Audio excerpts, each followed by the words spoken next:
What's up, everybody? Joe Brown here. This is the Heresy Financial Show, and it looks like the White House is telling Americans to brace for impact. It looks like they got a sneak peek at the inflation data that is expected to be released tomorrow, and they basically told Americans, hey, you better look out. This inflation reading is going to be bad. And along with that, as you might expect, chock full of some excuses, blaming it on Putin, calling it Putin's price hike multiple times in the statement. So we're going to dive into what we might expect for the inflation reading tomorrow. And of course, if you are watching this video on Tuesday or after, you might want to look forward to a different video because by that time, the real inflation data will have already been released. This is for Monday night. Ready? Let's dive in.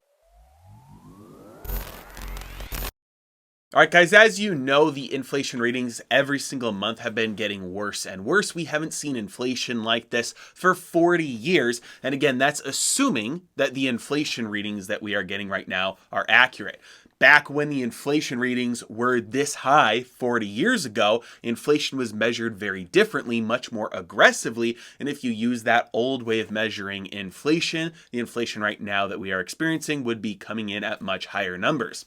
Nevertheless, the White House is bracing Americans and saying, hey, inflation is going to be extraordinarily elevated. White House Press Secretary Jen Psaki said that we expect March CPI headline to be extraordinarily elevated due to Putin's price hike. Now, she also said that they expect a large difference between core and headline inflation because of the global disruptions in energy and food. So there are two inflation numbers that policymakers usually refer to. One of them is headline. That's just the general inflation number that includes all of the readings in the basket. And then there's core inflation, which removes food and energy. Now, the reason they always give is because food and energy are volatile. But in fact, those are the ones that are going to show the inflation most accurately compared to all the other stuff because food and energy and housing, those are the things that people must and will continue to buy regardless of what the prices are. The demand for those things are inelastic. Certain items, like luxury goods, the demand is elastic. If the price goes up too high, that will result in fewer and fewer people purchasing those items because people just say, it's not worth it. But you're not going to do that with food. You're not going to do that with gas to get to work and fuel to heat your home. You're not going to do that with rent unless everything is absolutely falling apart and collapsing around you. Now, the other thing about CPI is even if you didn't have the manipulative adjustments like hedonic adjustment and the replacement method, the substitution method, in order to kind of mute the impact of inflation in terms of what people think it really is. Even without that, the very fact that you're measuring the rises of prices is in itself a futile effort. This Saifuddin Ammous goes into this in detail in his new book, The Fiat Standard. I've got it linked below. I highly recommend this book.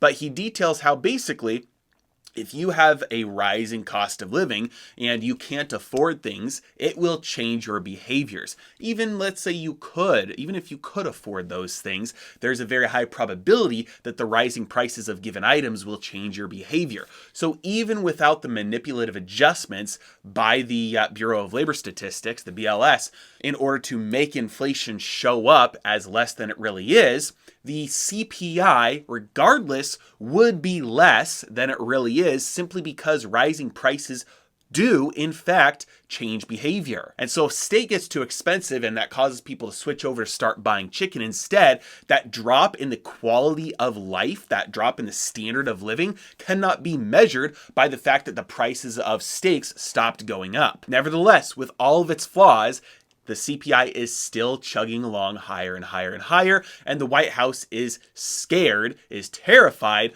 of what the market might do and what Americans might think when the reading comes out tomorrow, and that's why they blamed Putin 2 or 3 times in this statement. Regardless of the fact that prices of food, prices of energy, prices of housing, prices of clothing, prices of used cars, prices of new cars, across the board, everything was skyrocketing for a couple years before Russia ever invaded and before they got hit with the sanctions that resulted in the prices of many of these things skyrocketing even more. So completely ignore the fact that the prices were going up already because Putin is now invading Ukraine and we need a scapegoat. We're just going to say that all the prices that are rising right now are a result of the other thing that's happening right now. And finally, I will be in Dallas May 6th through 8th for the Market Disruptors live event that I will be speaking at. I've got that linked in the description below for any who would like to join. Last time it was a fantastic event. I'd love to see you there. As always, really appreciate you guys. Thank you so much for watching. Have a great day.